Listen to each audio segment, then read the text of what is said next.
Cholesterol తో ఇబ్బంది పడుతున్నారా? డయాబెటిస్ రివర్స్ చేసుకోవాలా? డైట్ తో పరిష్కారం. Contact functional nutrition Vinisha Reddy. నమస్కారం, హెల్త్ టాక్స్ విత్ విజిత కార్యక్రమానికి స్వాగతం. ప్రస్తుతం మనతో పాటు ఉన్నారు ప్రముఖ ఆయుర్వేద వైద్యులు ప్రొఫెసర్ డాక్టర్ టి వేణుగోపాలరావు గారు. ఇప్పుడు వారితో మాట్లాడి మరిన్ని విషయాలు తెలుసుకుందాం. నమస్తే సార్. నమస్తే అమ్మ. సార్, చూస్తున్నాం డయాబెటీస్ అనేది చాలా పెద్ద సమస్యగా మారిపోతోంది రోజు రోజుకి. చిన్నపిల్లల నుంచి పెద్దవాళ్ళ వరకు రకరకాలుగా చూస్తున్నాం ఈ డయాబెటీస్ అనేది. కానీ ముఖ్యంగా డయాబెటీస్ ఉన్న వాళ్ళలో కాంప్లికేషన్స్ కూడా చాలా ఎక్కువగా ఉంటాయి. అందులో భాగంగా తీసుకుంటే కాన్స్టిపేషన్, మలబద్ధక సమస్య ప్రత్యేకించి డయాబెటీస్ వాళ్ళలో చాలా ఎక్కువగా ఉంటుంది. దీనికి కారణం ఏంటి? దీని నుంచి బయటపడాలి అంటే ఎటువంటి విధానాలు ఆచరించవచ్చు అంటారు? ధన్వంతరి నమః. ముఖ్యంగా డయాబెటిక్ పేషెంట్స్లో మీరు అన్నట్టు కాంప్లికేషన్స్ రకరకాలుగా ఉంటాయి. అవును. వాటిల్లో క్రానిక్ డయాబెటిక్స్ అంటే షుగర్ వచ్చి ఒక 10 సంవత్సరాలు దాటిన పేషెంట్స్ మనం క్రానిక్ డయాబెటిక్స్ లాగా భావించవచ్చు. దీర్ఘకాలంగా డయాబెటీస్తో బాధపడే వాళ్ళు. అటువంటి వాళ్ళలో 100లో 60% మందికి మలబద్ధత సమస్య అనేది ఒక కాంప్లికేషన్ లాగా ఉంటుందన్నమాట. ఆల్మోస్ట్ హాఫ్కి పైన ఈ సమస్య ఉంటుంది. కాకపోతే ఏంటంటే చాలా మంది దీనికి ఏదో రకరకాల చిట్కాలు, గృహ వైద్యాలని, చిన్న చిన్న రెమెడీస్ అని, లేదంటే ఏదో చూర్ణాలని, లేకపోతే ఇంకేదో టాబ్లెట్స్ అని రకరకాలుగా వాడుతుంటారు. కానీ ఆయుర్వేద పరంగా ఈ సమస్యకి ఒక స్పెసిఫిక్గా కొన్ని రెమెడీస్, కొన్ని మనకి మూలికలు ఆయుర్వేదంలో ఉన్నాయన్నమాట. సో ఆ సమస్యకు తగిన విధంగా మనము మందు వాడితే ఈ సమస్య నుంచి బయటపడవచ్చు. ఇది ఎలా ఉంటుందంటే మీకు చిన్న ఎగ్జాంపుల్ చెప్తాను. మనకి మలబద్ధతకు సంబంధించిన మందులు చాలా ఉన్నాయి, కొన్ని వందలు ఉన్నాయి. దాంట్లో త్రిఫల చూర్ణము, పంచసకార చూర్ణం అని ఇట్లా చాలా అంటే చాలా ఉన్నాయి. అవన్నీ కూడా ఆయుర్వేదంలో చెప్పబడ్డే, కానీ వాటికి ఒక ప్రత్యేకమైన ఒక అంశం ఉంటుందన్నమాట. అంటే ఎక్కడ వాడాలి అనే దాన్ని బేస్ చేసుకొని దాన్ని ఫార్ములేట్ చేశారనమాట. అంతే తప్ప ప్రతి మలబద్ధతకు సంబంధించిన మెడిసిన్ ప్రతి కండిషన్లో ప్రతి ఒక్కరిలో పనిచేయదు. ఓకే, అంటే సేమ్ మెడిసిన్ అది దాని క్యూర్ అయినా కూడా ప్రతి ఒక్కరికి యూజ్ కాదు. ఓకే, మనిషిని బట్టి, వాళ్ళ అవసరాన్ని బట్టి, వాళ్ళకున్న ఈ కాంప్లికేషన్ బట్టి మారుతుంటుంది అనమాట. ముఖ్యంగా ఈ ఎవరిలో అయితే ఈ మలబద్ధత సమస్య, ప్రమేహ వ్యాధి అంటే మనకి డయాబెటిక్ పేషెంట్స్లో ఉంటుందో వాళ్ళకి రావడానికి కారణం ఏందో ముందు చూద్దాం మనం. ఓకే, దాంతో ఏంటంటే మనకి ఏం వాడాలనేది ఈజీగా తెలుస్తుంది, ఎలా వాడాలనేది ఈజీగా తెలుస్తుంది. సో దాంట్లో ముఖ్యంగా ఏంటంటే క్రానిక్ డయాబెటిక్ పేషెంట్స్లో మనకి పేగుల కదలికకు సంబంధించిన నరాల వ్యవస్థ ఉంటుందన్నమాట. అంటే మనం భోజనం చేసిన తర్వాత ఈ పేగుల కదలికను అది మనకు కంట్రోల్ చేసే ఒక నరాల వ్యవస్థ ఉంటుంది. ఆ నరాల వ్యవస్థ అనేది పేగుల గోడల్లో సన్నటి నరాలతోని ఎండవుతుంది అనమాట. మనకి వెంట్రుక ఎంతైతే మందంగా ఉంటుందో అంత సన్నటి ఈ నరాలు మనకి ఎండ్ పార్ట్స్ ఆఫ్ ది ఈ గట్ అంటారు. సో అక్కడ సప్లై చేస్తుంది. సో ఈ షుగర్ వ్యాధి వచ్చిన వాళ్ళలో ఏమవుతుందంటే ఆ సన్నటి నరాల వ్యవస్థ అనేది దెబ్బతింటుంది అనమాట, డ్యామేజ్ అవుతుంది. అంటే క్లోజ్ అవ్వడము అలా ఉంటుందా సార్? డ్యామేజ్ అవుతుంది అనమాట. అంటే అది పని చేయదన్నమాట. సో దానికి ఏదైతే పని మనం ఉంటుందో, ఏదైతే పని చేయాలో ఆ పని చేయదు అది, ఎందుకంటే అది డ్యామేజ్ అయిపోయింది. ఫర్ ఎగ్జాంపుల్ మనకి లైట్ వెలగాలంటే వైర్ కావాలి. వైరే సరిగా లేదంటే, వైర్ డ్యామేజ్ అయింది అనుకోండి, ఏమవుతుంది? సో అదే విధంగా మనకి వైరింగ్ సిస్టమ్ అనమాట మన బాడీలో, నర్వస్ సిస్టమ్ అంటే. సో ఇక్కడ మనకి పేగుల కదలిక సంబంధించిన నరాల వ్యవస్థలో సన్నటి నరాలు అనేవి దెబ్బతినడము, డ్యామేజ్ కావడం దీంట్లో జరిగేది అనమాట. అది కూడా కొంతమందిలో షుగర్ కంట్రోల్ ఉన్నా కానీ డ్యామేజ్ అవుతుంది, కొంతమందిలో షుగర్ కంట్రోల్ కాకుండా ఎక్కువగా ఉన్నప్పుడు కూడా డ్యామేజ్ అవుతుంది అనమాట. ఎందుకని సార్ అలా? ఇప్పుడు షుగర్ ఎక్కువ ఉన్నప్పుడు అంటే నిజంగా మీరు అన్నట్టు అన్ని ఆర్గాన్స్ పైన ఎఫెక్ట్ పడుతుంది ఇలా అంటారు కదా, మరి కంట్రోల్లో ఉన్న వాళ్ళకి కూడా కంట్రోల్లో ఉన్న వాళ్ళకి కారణం ఏంటంటే వాళ్ళ శరీర తత్వం.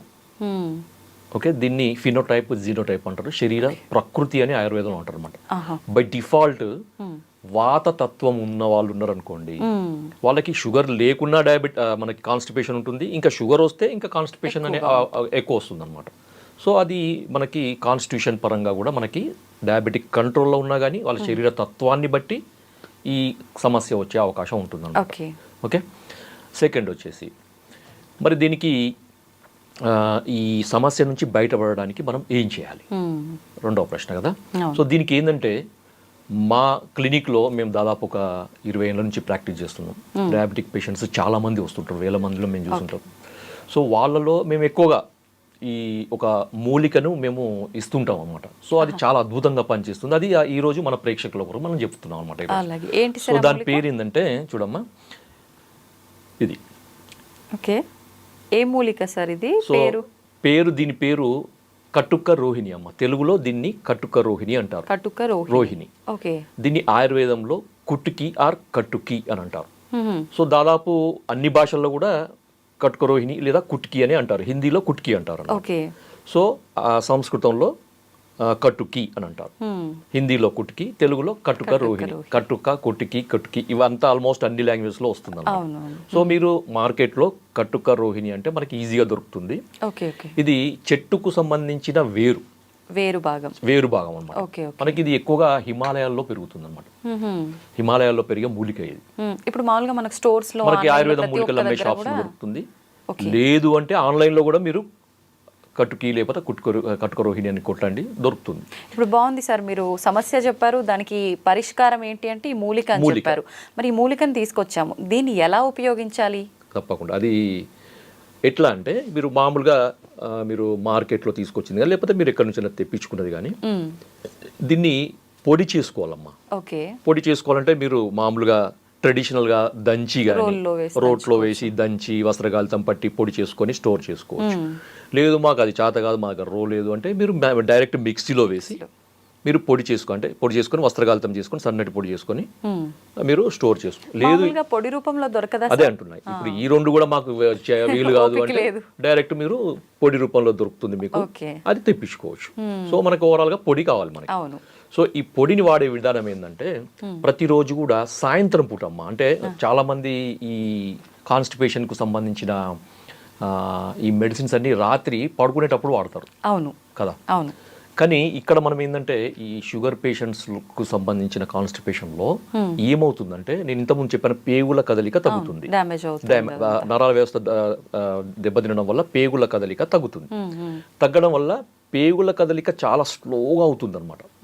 స్లోగా కావడం వల్ల ఏమవుతుందంటే మనకు ఫీసిస్ మలం అంటారు కదా, ఎక్కువసేపు పేగులలో ఉంటుంది.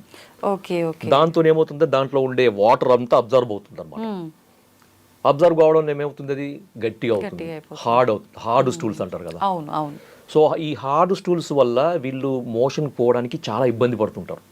సో బలవంతంగా ముక్కాల్సి వస్తుంది. కొంతమందికి బయటికి వచ్చినా కానీ ఇది హార్డ్ ఉండడం వల్ల ఏమవుతుందంటే అక్కడ ఉరుచుకుపోయినట్టు బ్లడ్ కూడా పడుతుంది అనమాట. కొంతమందికి అక్కడ తట్టుకొని పోతుంది. తర్వాత కొంతమందికి ఇన్కంప్లీట్ సెన్సేషన్, మోషన్ పోయినా కానీ ఇంకేదో మిగిలిపోయినట్టు సెన్సేషన్ వస్తుంది. ఇవన్నీ కూడా ఈ డయాబెటిక్ కాన్స్టిపేషన్ ఉండే లక్షణాలు. కొంతమందికి ఇంకా ఎట్లుంటుందంటే ఇంకా కొంచెం ఎక్కువ ఏజ్ వాళ్ళంటే 70-75+ ఇయర్ వాళ్ళలో ఈ కాన్స్టిపేషన్ చాలా ఏళ్ళ నుంచి ఉండి ఇబ్బంది పడుతున్న వాళ్ళు ఏమవుతుందంటే ఈ ఉండల్లాగా తయారవుతుంది అనమాట మళ్ళీ. సో వేలు పెట్టి బయటికి తీయాల్సిన పరిస్థితి.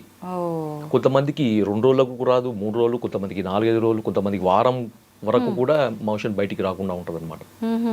సో ఇలా జరుగుతుంది మనకి. చాలా ఇబ్బంది పడుతుంటారు. వాళ్ళకి ఆయాసం రావడము, తర్వాత భోజనం చేయాలంటే తినాలనిపించదు, పొట్ట ఉబ్బరం లాగా ఉంటుంది, తర్వాత కొంచెం తిన్నా కానీ కడుపు నిండినట్టు ఉంటుంది, అంత చాలా ఇబ్బందికరంగా ఉంటుంది.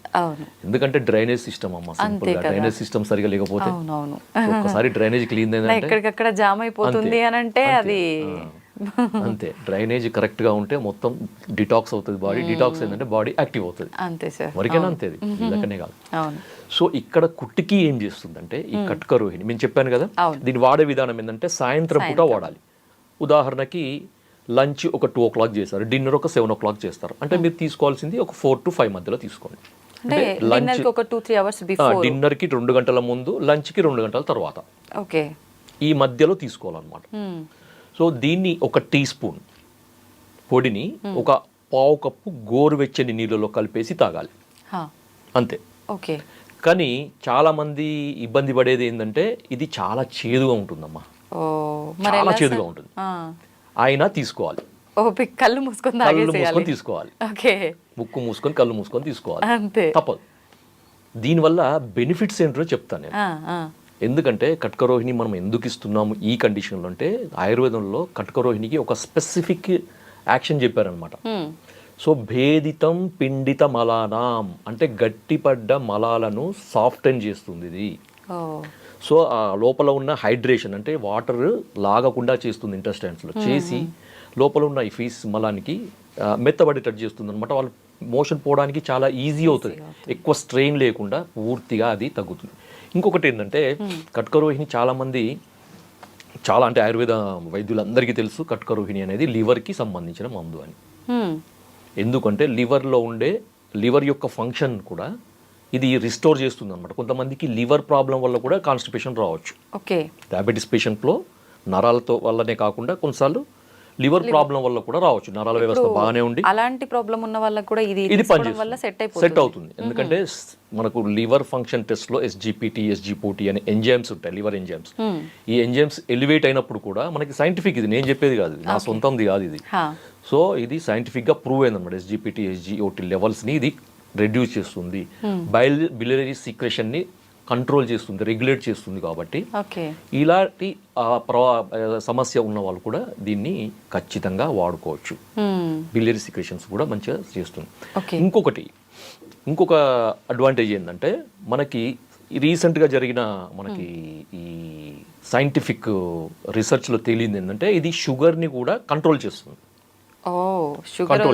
కాంప్లికేషన్ కాకుండా షుగర్ ని కూడా కంట్రోల్ చేస్తుంది. అంటే అలా కంట్రోల్ చేయాలంటే సుమారుగా ఎంత కాలం నుంచి వాడుతూ ఉండాలి? రెగ్యులర్ గా వాడుకోవచ్చు, దీనివల్ల ఎటువంటి నష్టం ఉండదు. కొన్ని ఆయుర్వేద మూలికలు వాడేటప్పుడు బాడీ ఓవర్ హీట్ అవుతుంది, రెగ్యులర్ గా వాడకూడదు ఇలా చెప్తుంటారు కదా సార్, అలాంటి ప్రాబ్లం? అలాంటిది ఏం లేదమ్మా, అలాంటిది ఏమీ ఉండదు. హీట్ అంటే ఇది వేరే టాపిక్, అది నిజంగా చెప్పాలంటే హీట్ చేస్తుందా లేదా అనేది వేరే టాపిక్. ఎందుకంటే హీట్ చేయడం అనేది ఆయుర్వేద కొన్ని రకాల ఆయుర్వేద మందుల యొక్క లక్షణం. ఇప్పుడు మీరు మోటార్ బైక్ నడుపుతున్నా, చల్లబడిపోయిందండి, అది స్టార్ట్ అవుతుందా? లేదు. అది కొద్దిగా హీట్ అయితేనే అది పోతుంది. అంటే ఒక మెటబాలిక్ స్టిమ్యులేషన్ అనమాట అది. ఆ మెడిసిన్ ఏం చేస్తుంది, మెటబాలిజాన్ని స్టిమ్యులేట్ చేస్తుంది అనమాట. స్టిమ్యులేట్ చేసినప్పుడు ఆ బాడీలో ఉండే టాక్సిన్స్ అన్ని డిటాక్స్ అవుతాయి. మనకి కణకణాల్లో పేరుకొని పోయిన మలాలు అంటారు, వాటిని బయోటాక్సిన్స్ అంటారు. ఆయుర్వేదంలో ఆమం అంటారు, సో ఆమదోషం అంటారు అనమాట.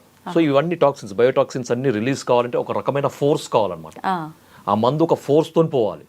ఊరికే ఏదో ఇట్లా మనం ఇది సైకిల్ తొక్కున్నట్టు పోయే మందు మనకు వద్దు. మనకు బుల్లెట్ స్పీడ్ తో పోయే మందే కావాలన్నమాట కొన్నిటికి. స్పీడ్ తో పోయినప్పుడు బాడీలో ఉండే మెటబాలిక్ యాక్టివిటీ అనేది స్టిమ్యులేట్ అవుతుంది అనమాట. అప్పుడు వేడి చేసినట్టు అనిపిస్తుంది, బాడీ హీట్ అయినట్టు అనిపిస్తుంది, అంతే తప్ప అది నెగటివ్ కాదు. ఇప్పుడు ఇది మీరు వేడి నీళ్ళలో వేసుకొని ఈవినింగ్ సమయంలో తాగడం స్టార్ట్ చేయమన్నారు. స్టార్ట్ చేసిన మరుసటి రోజు నుంచి ఫలితం ఉంటుందా, లేదంటే కొన్ని రోజుల పాటు వాడిన తర్వాత ఉంటుందా? అది మనం వ్యక్తిగతంగా మారుతుందమ్మా, ఇండివిజువల్ గా మారుతుంది. కొంతమందికి నెక్స్ట్ డేనే లేకపోతే ఆ రోజు నైటే లేకపోతే మిడ్ నైటే మోషన్ ఫ్రీ కావచ్చు, లేదంటే కొన్ని రోజులు వాడంగా కొంచెం ఫ్రీగా అవుతుంది. కానీ మీరు రెగ్యులర్ గా వాడుతుండండి, షుగర్ కూడా కంట్రోల్ అవుతుంది. ఇది నేను చెప్పింది కాదు, సైంటిఫిక్ గా ప్రూఫ్ అయింది. ఎందుకంటే దీంట్లో ఉండే మనకి దీన్ని లాటిన్ లో పిక్రోరైజా కుర్వా అంటారు దాన్ని. ఓకే, దీన్ని ఇంగ్లీష్ లో మనకి టెక్నికల్ గా ఈ ఏమంటారు ట్రేడ్ నేమ్ ఏంటంటే హెలిబోర్ అంటారు, హెలిబోర్. సో దీంట్లో పిక్రోరైజిన్ అనే ఒక కెమికల్ ఉంటుంది అనమాట, ఒక బయోకెమికల్ రసాయనం. దాంట్లో బయోకెమికల్ అంటారు, లేకపోతే యాక్టివ్ ఇంగ్రీడియంట్ అంటారు, ఫైటోకెమికల్స్ అంటారు. సో ఇది ఏం చేస్తుందంటే మనకి బ్లడ్లో ఉండే మనకి ఇన్సులిన్ కావాలి కదా, మనకి బ్లడ్లో ఉన్న రక్తం అనేది కణాలకి పోవాలంటే ఇన్సులిన్ అవసరం. ఓకే, తర్వాత ఈ ఇన్సులిన్ ఇన్సులిన్ యొక్క సమక్షంలో ఈ ఏమంటారంటే ఈ షుగర్ అనేది లోపలికి పోవాలంటే ఒక ట్రాన్స్పోర్టర్ సిస్టమ్ కావాలన్నమాట, GLUT4 అంటారు దాన్ని. ఓకే, ఆ ట్రాన్స్పోర్ట్ అనేది మనకి కణాలలో ఉంటుంది, శరీర కణాలలో ఉంటుంది అనమాట. సో ఆ ట్రాన్స్పోర్ట్ ద్వారానే ఈ షుగర్ అనేది బ్లడ్ నుంచి లోపలికి వస్తుంది, లేదంటే బ్లడ్లోనే పేరుకొని పోతుంది. సో ఆ ట్రాన్స్పోర్ట్ సిస్టమ్ సవ్యంగా పనిచేయాలంటే ఇన్సులిన్ కావాలి. సో ఈ కుట్కినే దీంట్లో పిక్రోరైజిన్ లేకపోతే కుట్కిన్ ఏం చేస్తుందంటే ఈ మన శరీర కణాలలో ఉండే ఈ GLUT4 ట్రాన్స్పోర్ట్ని సెల్ ఇట్లా ఉంటుంది కదా కణం, ఆ కణం యొక్క పొరకి చేరుస్తుంది అనమాట. దీన్ని ట్రాన్స్లోకేషన్ అంటారు అనమాట. అంటే మనకి గ్లూకోజ్ ట్రాన్స్పోర్టర్స్ని ట్రాన్స్లోకేట్ చేసే యాక్టివిటీ ఉంది. కాబట్టి ఏంటంటే రక్తంలో ఉన్న షుగర్ అనేది సెల్ లోపలికి వస్తుంది, మన శరీర కణాలలోకి వస్తుంది, దాంతో రక్తంలో ఉండే షుగర్ తగ్గుతుంది. ఓకే ఓకే, అర్థమైందా? ఈ రకంగా డయాబెటీస్ కూడా ఈ కంట్రోల్ రకంగా మనకి 2 రకాల బెనిఫిట్స్. అవునవును. కొంతమందికి షుగర్ కంట్రోల్ లేకపోవడం వల్ల నరాలు డ్యామేజ్ అయ్యి కాన్స్టిపేషన్ రావచ్చు. అలాంటి వాళ్ళకి షుగర్ తగ్గిస్తుంది, కాన్స్టిపేషన్ రిలీవ్ చేస్తుంది, సేమ్ టైం రెండు తగ్గిస్తుంది. లేదు మీకు షుగర్, మీకు కాన్స్టిపేషన్ లేదు, కొంతమందికి డౌట్, ఇప్పుడు వీడియో చూసే వాళ్ళకి చాలా డౌట్లు వస్తాయి నాకు తెలిసి. సార్ మా కాన్స్టిపేషన్ లేదు, మీరు ఇది షుగర్ కూడా బాగా పనిచేస్తుంది అన్నారు కదా, ఇది మేము వాడచ్చా? తప్పకుండా వాడచ్చు, తప్పకుండా. సార్ చిన్న పిల్లల్లో కూడా ఇప్పుడు షుగర్ ఉంటుంది, మలబద్ధకం సమస్య లేకపోయినా కూడా క్యూర్ అయ్యే ఛాన్స్ ఉంది కాబట్టి చిన్న పిల్లలకు కూడా ఇది ప్రతిరోజు ఇవ్వచ్చా? ఇది ఇప్పుడు చిన్న పిల్లలలో వచ్చే డయాబెటీస్ టైప్ 1 డయాబెటీస్ అంటారమ్మా, అది క్యూర్ కాదు. ఓ, అది క్యూర్ కాదు. ఎందుకంటే అక్కడ ఇన్సులిన్ సిక్రెట్ చేసే ప్యాంక్రియాటిక్ బీటా సెల్స్ పూర్తిగా డ్యామేజ్ అవుతాయి, లేకపోతే అబ్సెంట్ అన్న ఉంటాయి. సో దానికి వేరే లేదు వేరే ఆల్టర్నేటివ్ లేదు దానికి. సో దానికి కొన్ని రకాల టెస్టులు ఉంటాయి. ఒకవేళ మనకి ఏదన్నా ఉంటే తెలుసు, జెనెటికల్ రీజన్ కానీ లేకపోతే ఇంకేదన్నా ఆటో ఇమ్యూన్ రీజన్ కానీ ఏదన్నా ఉండొచ్చు కొంతమందిలో.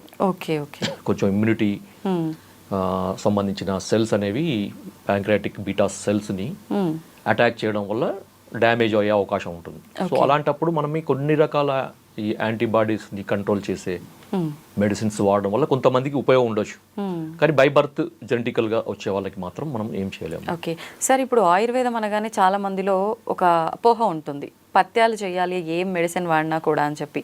ఇప్పుడు ఈ మూలికలు ప్రతిరోజు వాడమన్నారు, దీంతో పాటు మనం ఎవ్రీడే ఏదైతే ఫుడ్ తీసుకుంటున్నామో అదే ఫుడ్ కంటిన్యూ చేయొచ్చా? ఏదైనా స్కిప్ చేయాల్సి ఉంటుందా? ఏమి చేయాల్సిన అవసరం లేదు, మీరు రెగ్యులర్గా వాడే ఫుడ్ని అలాగే వాడండి. ఓకే, షుగర్ లేని వాళ్ళు కూడా వాడుకోవచ్చు దీన్ని. కాకపోతే ఆ చేదు కొరకు మీరు ఏదన్నా షుగర్ లేని కదనుకోండి, షుగర్ కలుపుకొని వాడండి, సరిపోతుంది. బెల్లం పొడి అంతే కలుపుకోవచ్చు, తేనెనో బెల్లం పొడో లేకపోతే షుగరో లేకపోతే కండ శర్కర ఏదో ఒకటి కలుపుకొని తీసుకోవచ్చు. అంటే ఇప్పుడు మలబద్ధకం సమస్య ఉండి షుగర్ లేని వాళ్ళకు ఇప్పుడు నేను చెప్పిన దానికి షుగర్ ఆ టేస్ట్ ఒకవేళ చేదు మీకు నచ్చకపోతే మీరు ఈ విధంగా దానికి కొద్దిగా ఆల్టరేషన్ చేసుకొని వాడుకోవచ్చు. No issue. ఇది ఓన్లీ వాటర్ లోనేనా, పాలల్లో అలా కూడా? పాలల్లో వాడద్దు, ఎందుకంటే ఇది చేదు కదా.